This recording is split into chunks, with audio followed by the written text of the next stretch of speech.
Hello friends, मैं doctor Ansar Ali आप सभी लोगों का एस एकेडमी यूट्यूब चैनल पर स्वागत करता हूं। दोस्तों, आज बहुत ही महत्वपूर्ण टॉपिक लेकर के आप लोगों के बीच आया हूं। आज का जो टॉपिक है, ऑक्सीजन बनाने की प्रक्रिया क्या है, ऑक्सीजन बनती कैसे है, किन किन प्रक्रियाओं के द्वारा ऑक्सीजन को बनाया जाता है। दोस्तों, इस पैंडेमिक सिचुएशन में, खासकर इस वैश्विक नोवल कोरोना के दौर में ऑक्सीजन की भारी किल्लत है। भारत में चारों तरफ ऑक्सीजन के लिए हाहाकार मची हुई है और मैं समझता हूँ एक प्रतियोगी परीक्षार्थियों को यह जानना बेहद ज़रूरी है कि आखिर मेडिकल ऑक्सीजन को बनाया कैसे जाता है। दोस्तों, एक तो है प्राकृतिक, जो हमें पेड़ पौधों से ऑक्सीजन प्राप्त होती है। दूसरी, जो हम खुद स्वयं मशीनों के द्वारा आर्टिफिशियल रूप से ऑक्सीजन को बनाते हैं।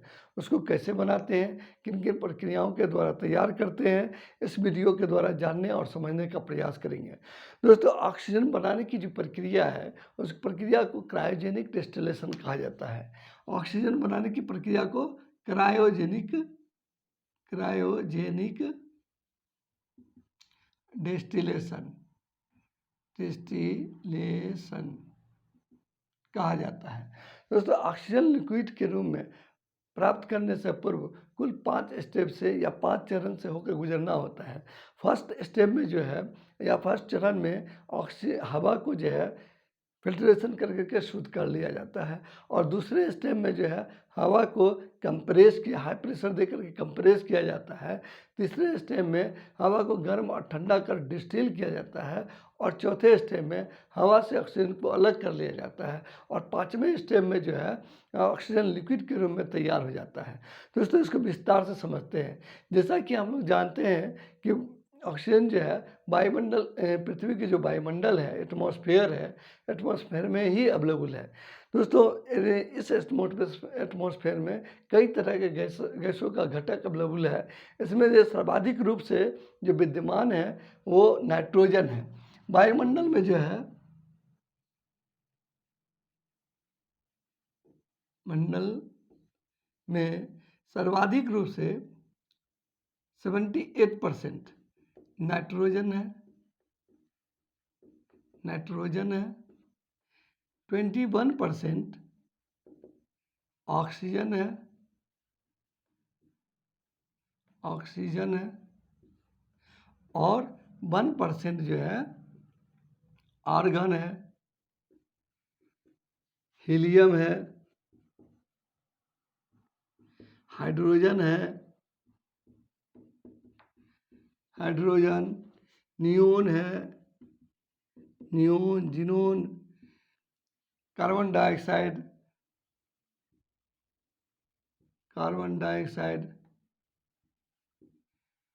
ऑक्साइड। इसके अतिरिक्त धूल कण मॉइस्चर से भरा हुआ है। दोस्तों, इसको अलग करने के लिए एक फिल्टर के द्वारा इसको गुजारा जाता है। ये एक प्रकार का मॉलिक्यूलर छन्नी होती है जिसके द्वारा फिल्ट्रेशन किया जाता है, जिसके कारण हवा में जो भी सॉलिड पार्टिकल्स वगैरह होते हैं, जो भी डस्ट वगैरह होते हैं, मॉइस्चर को ये ऑब्जॉर्व कर लेता है। उसके बाद जो शुद्ध वायु बचता है उसको जो है हाई प्रेशर दे करके उसको कंप्रेस किया जाता है। नेक्स्ट स्टेप में उसको एक प्रीफिकेशन यूनिट में डाला जाता है, जहां इस प्रीफिकेशन यूनिट में कार्बन डाइऑक्साइड, हाइड्रोकार्बन्स, वाटर अलग हो जाते हैं। अब जो मिक्स गैसेज बचती है उसको लिक्विड फॉर्म में कन्वर्ट करने के लिए -185 डिग्री सेल्सियस वाले कोल्ड बॉक्स में डाला जाता है, जहाँ ये तरल रूप में, लिक्विड के रूप में चेंज हो जाता है। तो दोस्तों, अंतिम जो स्टेप बचता है सेपरेशन का, और सेपरेशन जो अंतिम स्टेप बचता है सेपरेशन, जिसके लिए उसको जो है इस टैंक में डाला जाता है। जैसा कि हम लोग जानते हैं कि तमाम गैसों का अलग अलग डेंसिटी होती है, उसके बॉइलिंग पॉइंट अलग अलग होते हैं। इस टैंक में बने अलग अलग चैम्बर में ये जमा हो जाती है। चूँकि ऑक्सीजन का जो है बॉइलिंग पॉइंट, या यूँ कहें कि उसकी डेंसिटी ज़्यादा होने की वजह से वो निचले वाले चैम्बर में जमा हो जाता है। और उसके बाद जो है आर्गन, उसके बाद जो है नाइट्रोजन जमा हो जाता है। मैं बता दूं कि ये जो है ऑक्सीजन का जो है बॉइलिंग पॉइंट, ऑक्सीजन का ऑक्सीजन का बॉइलिंग पॉइंट -183 डिग्री सेल्सियस है। नाइट्रोजन का -196 डिग्री -196 डिग्री सेल्सियस है। और ऑर्गन का -186 डिग्री सेल्सियस है। दोस्तों इस तरीक़ा से जो गैसेज हैं उसको अलग कर लिया जाता है और लिक्विड के रूप में ऑक्सीजन को प्राप्त कर लिया जाता है। दोस्तों इसको बेहतर ढंग से इस फिगर के माध्यम से हम लोग समझ सकते हैं। इस यूनिट के द्वारा हम जानने और समझने का प्रयास करेंगे। जैसा कि मैंने बताया कि ऑक्सीजन को वायु को जो है एक फ़िल्टर के द्वारा गुजारा जाता है। एक फ़िल्टर के द्वारा ये 3 तरह के फ़िल्टर होते हैं। मान लीजिए ये वायु है, इस वायु को इस फ़िल्टर के द्वारा गुजारा जाता है। ये 3 तरह के फ़िल्टर होते हैं, ये प्री फ़िल्टर, कार्बन फ़िल्टर और हेपा फ़िल्टर। इस तीनों फ़िल्टर से गुजरने के बाद ये एक प्रकार का मॉलिक्यूलर छन्नी होती है जो हवा में जो भी डस्ट वगैरह, सॉलिड पार्टिकल जो भी होते हैं, जो भी मॉइस्चर वगैरह होता है वो सारे ऑब्जॉर्व कर लेता है।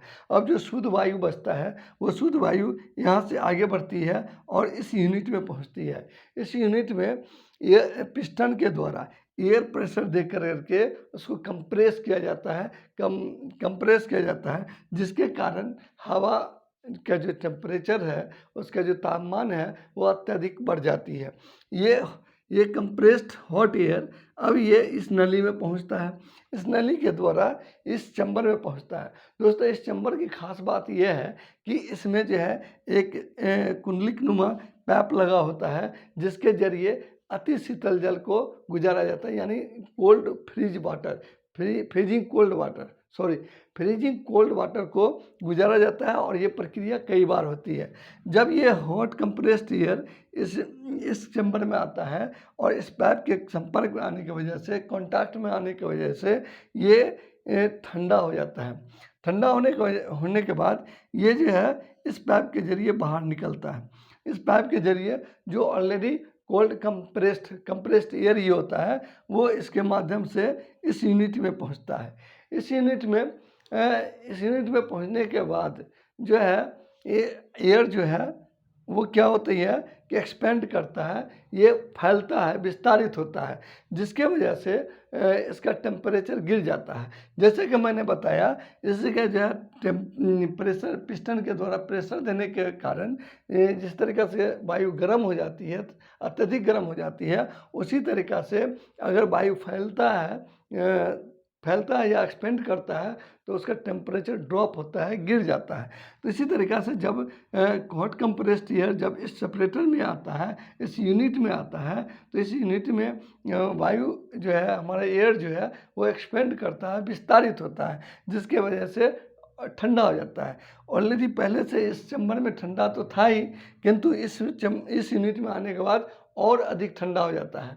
मान लीजिए इस यूनिट में अगर ये जो है एयर जो है 0 डिग्री सेल्सियस पर था, तो इस यूनिट में आने के बाद -15 से ऊपर चला जाता है।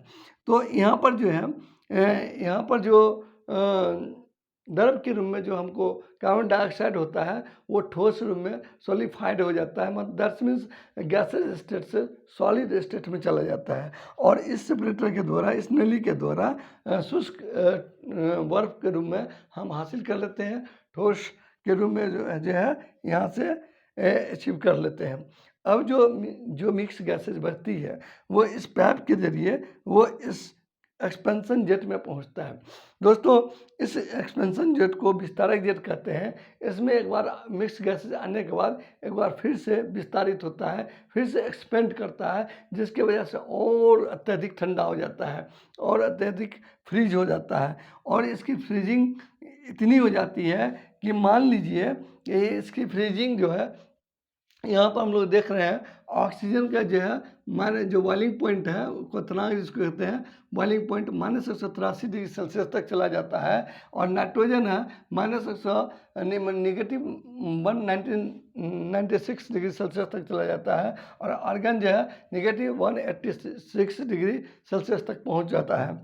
और जिसके बाद जो है होता ये है कि अब ये लिक्विड रूप में चेंज हो जाता है, लिक्विड के रूप में। अब जो है ये सारे मिक्स गैसेज आगे आती है और ये प्रवाजी आशमन विधि में फ्रैक्शनल डिस्टिलेशन के कारण यहाँ पर जो है जो गैसेज है, मिक्स गैसेज अलग अलग हो जाता है। चूँकि अगर आप देखें तो इस सारे मिक्स गैस ये सारे सिस्टम को अगर मान लेते हैं कि ऑक्सीजन का जो बॉइलिंग पॉइंट है 183 डिग्री, तो अगर ये पूरे सिस्टम को अगर मैं यहाँ पर -185 डिग्री सेल्सियस पर अगर रखूँ तो क्या होगा? होगा ये दोस्तों कि ऑक्सीजन तो लिक्विड रूप में रहेगा, किंतु नाइट्रोजन और ऑक्सीजन गैसेज स्टेट में ही रहेंगे और इसको इस नली के द्वारा जो है ये यहाँ जो ये आउटलेट बना हुआ है, नली जो बना हुआ है, इस नली के माध्यम से ये जो है नाइट्रोजन और आर्गन ये गैसेज के रूप में बाहर निकल जाएगी और लिक्विड के रूप में ऑक्सीजन यहाँ रहेगी और ये ऑक्सीजन इस यहाँ से इसको यहाँ पे जमा होगी और यहाँ से हम लोग इसको कलेक्ट कर लेते हैं। जो ऑक्सीजन जिसकी शुद्धता 98% होती है, इसी को हम लोग मेडिकल ऑक्सीजन कहते हैं। दोस्तों यहाँ पर जो है जो नाइट्रोजन है, नाइट्रोजन जो हम लोग पीटी के एग्जामिनेशंस में कई बार क्वेश्चन पूछा गया है कि नाइट्रोजन का उपयोग किस रूप में हम लोग करते हैं। दोस्तों नाइट्रोजन का उपयोग हम लोग फर्टिलाइज़र के रूप में और फूड पैकेजिंग के रूप में हम लोग करते हैं और आर्गन का जो है इंडस्ट्रीज के क्षेत्र में और खास करके स्टील इंडस्ट्रीज हो, वेल्डिंग हो, कास्टिंग हो, उसमें हम लोग इसका उपयोग करते हैं। दोस्तों अगर ये वीडियो अच्छी लगी हो तो प्लीज़ इसे सब्सक्राइब करें, लाइक करें, कमेंट करें, शेयर करें। Thank you.